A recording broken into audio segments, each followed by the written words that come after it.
20번 문제를 보겠습니다. A 문제를 푼 학생 X명, B 문제를 푼 학생 Y명, A 문제 푼 학생 수의 2분의 1이 B 문제를 풀었고 B 문제 푼 학생 수의 10%는 A도 풀었다. 이 중 A, B 중 적어도 한 문제를 푼 학생 수가 몇 명이냐를 물어보고 있죠. 재밌는 것은 어디도 정확한 명수를 밝힌 적이 없죠. 그죠? 그러므로 이 답은 X 또는 Y로 표현한 식이 되어야 되겠는데 문제에서 요구하는 것은 X로 표현한 식을 구해달라고 했어요. 그럼 왠지 포함관계에 관련된 문제라고 느껴지죠. 집합에서 우리 집합을 한번 그려볼게요. 여기 이렇게 돼 있고 이렇게 돼 있고 A, B. 선생님이 지금 미리 말씀드리겠습니다. 선생님이 풀이하는 방법은 명수를 여기다 넣어야 되기 때문에 원래 이렇게 풀면 안 되는 거죠. 여러분들 이해시키기 위해서 선생님이 벤 다이어그램을 등장시킨 거니까 그 이해를 하셔서 문제를 풀 때는 실제 원소 기호를 나타내는 표시, 원소의 개수 나타내는 표시 알죠? n으로 하는 거, 그걸 사용하시기 바랍니다. 자, A 문제를 푼 학생 수가 X명이라고 했고요. 여기가 X명, 여기는 Y명. 이제 A 문제를 푼 학생이 2분의 1은 B 문제를 풀었다 그랬으니까 이 부분이 2분의 1 X라고 볼 수 있겠죠. X의 반이 2분의 1 X니까. 그럼 나머지 여기도 2분의 1 X겠죠. 그래서 표시해 볼게요. 여기가 2분의 1 X, 여기도 2분의 1 X. 그죠? 근데 이 2분의 1 X라는 부분은 양이 얼마인지는 모르지만 B의 관점에서 봤더니만 B 문제 푼 학생의 10%가 A 문제를 풀었대요. 그러니까 B 문제를 푼 학생이 이만큼인데 전체가 100%라고 봐야 되겠죠. B 문제의 100%를 요만큼이라고 본다면 10%는 A 문제를 풀었다고 했으니까 이 부분이 B의 입장에서 봤을 때는 10%에 해당되겠죠. 그죠? 그러면 생각해보세요.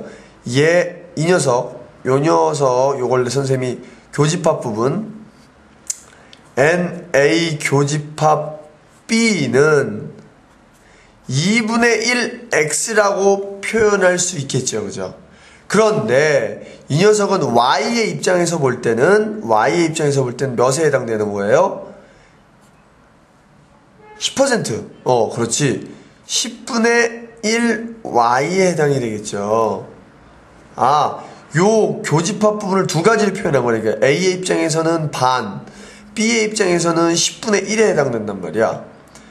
근데 우리는 이 적어도 한 문제를 푸는 학생 수라는 것은 요 말은 집합을 표시해보면 원소의 개수를 표시하면 A 합집합 B의 원소의 개수를 물어보는 거잖아요. 그죠?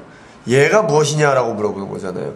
근데 그 말은 요 녀석을 X에 관한 식으로 나타내는데 우리가 알고 싶은 부분은 어디예요?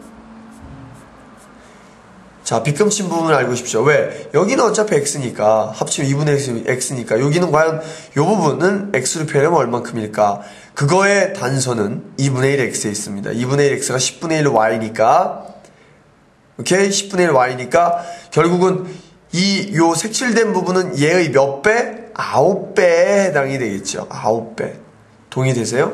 왜냐면 여기가 B의 입장에서 볼 때 10분의 1이니까 여기는 10분의 9에 해당될 거 아니에요. 그죠? 즉 색칠된 부분 잠깐 빼서 색칠된 부분만 따지면 색칠 부분은 결과적으로 이렇게 표시해야 되겠죠. B에서 A를 뺀 부분. 이 부분을 어떻게 표시했냐면 이 부분은 10분의 9 Y인데 얘는 이게 2분의 1 X, 이게 10분의 1 Y이자 2분의 1 X이니까 요 녀석의 9배에 해당되니까 2분의 1 X의 9배에 해당되는구나. 즉 2분의 9X가 되겠구나. 됐죠? 됐습니까? 따라서 이 녀석은 먼저 2분의 1X하고 요 X, 즉 A 전체를 따지면 X 더하기 빗금친 부분은 몇이에요? 2분의 9X. 2분의 9X. 따라서 문제를 계산을 해보시면 2분의 11X인가요? 그죠? 그래서 정답은 4번 되겠네요.